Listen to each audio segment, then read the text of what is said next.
Thank you for watching our video. Please give us a big like, subscribe to our channel for new videos every day with amazing cars. Leave us your opinion in the comment section on the video.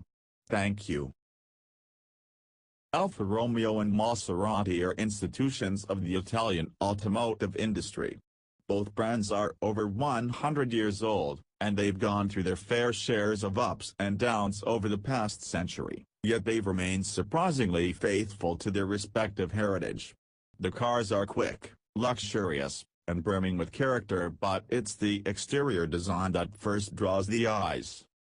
Digital Trends chatted with Klaus Busse, the mastermind in charge of the design center that draws cars for both brands, to get insight on what it takes to keep tradition alive while breaking new ground. Digital Trends, Maserati is a brand with an immense amount of heritage. Do you feel restrained by it when you're designing new models?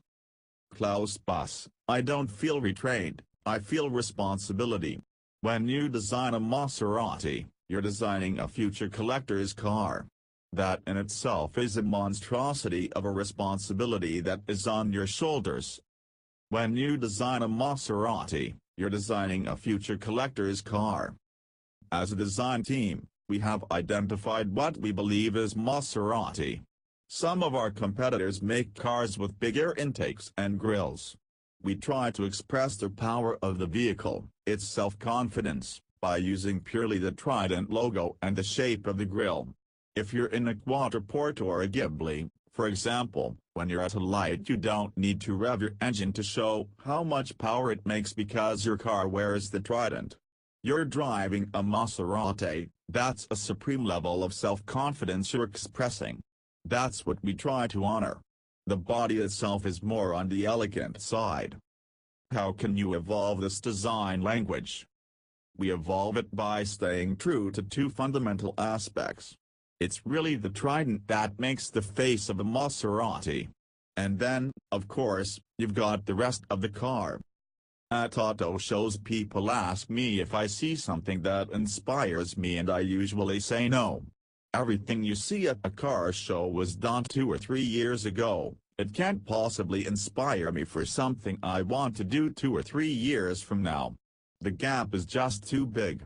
For me, believe it or not, just sitting at a piazza in Turin drinking an espresso and looking at people and how they dress, Italian fashion, tells me much more about where we can take Maserati. Italian design is not what they teach you in art school, like perfect symmetry. It's something with much more character that can lead to confusion when observed individually but becomes amazing when perceived as an overall statement.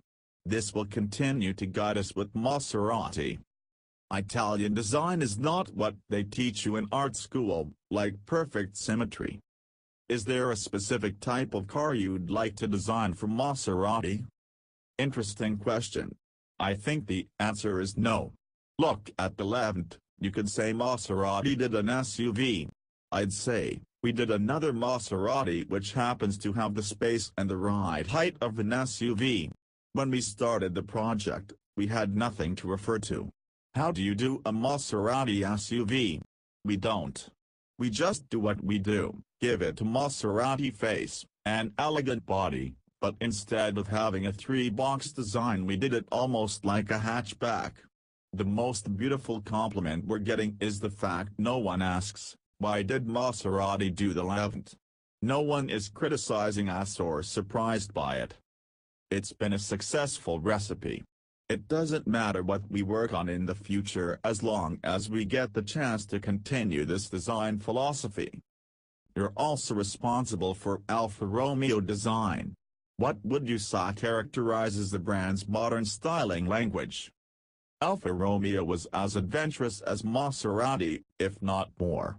Look at the classic cars like the Disco Volante, the 33 Stradale, and even the Montreal. There is not one golden recipe we can follow. I can tell you 2 things that, for me, are very important.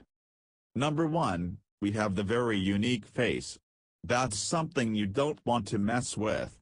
If you walk through an auto show, you can probably separate all faces into 5 categories, more or less. The beautiful thing is that, Alfa Romeo parent company, Fiat Chrysler Automobiles owns two of those, Jeep and Alfa Romeo. The face will continue to play an important role the way it is. I don't think Alfa Romeo will go into super flat surfaces anytime soon. The second thing is that I don't think we're going to go into super flat surfaces anytime soon. Italy is the land of sculpture, the land of Michelangelo, the land of beautiful shapes. That's something I am very proud of. In the Central style we have amazingly talented hand sculptors. We use computers like everyone else to accelerate a project and to simulate things, but we are still very, very proud of the car's handcrafted nature. Hand wash a Giulia or a Stelvio and you will feel it. If you try that on other cars you will cut your hand. That's great for them. It's great that they celebrate a design that looks like it's never been touched by a human hand, but we do the opposite. Thank you for watching our video. Please give us a big like, subscribe to our channel for new videos every day with amazing cars. Leave us your opinion in the comment section on the video. Thank you.